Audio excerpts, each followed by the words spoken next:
议员在辩论这项法案时提出多个疑问，包括如何举报数码篡改内容、法案涵盖的内容是否充足等。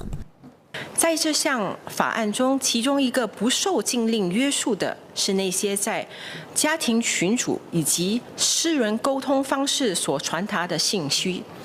对此，我想询问有关当局是否考虑到，那是否会将成为一个在选举期间被利用来发布伪造不实内容的管道呢？We hope that this exemption does not become a Trojan horse used to overcome the bill's defenses combating disinformation.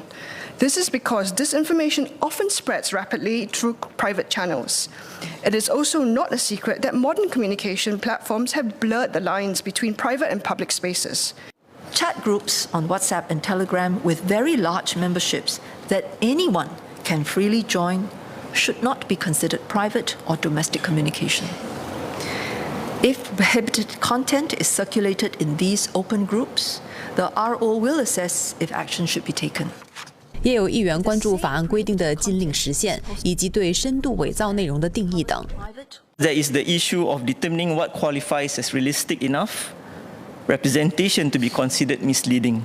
The subjective nature of this standard could lead to difficulties in enforcement. We must consider whether the time frame for this bill's provision is sufficient. The bill's provision applies only after the writ of election is issued. However, misleading or manipulated content could circulate long before the campaign period begins.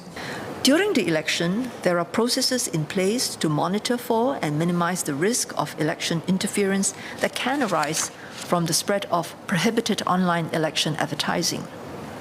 There will be dedicated teams stood up during the election period for this purpose, and they will work closely with the social media services to act swiftly on prohibited content. 国会以3读通过选举维护网络广告诚信修正法案。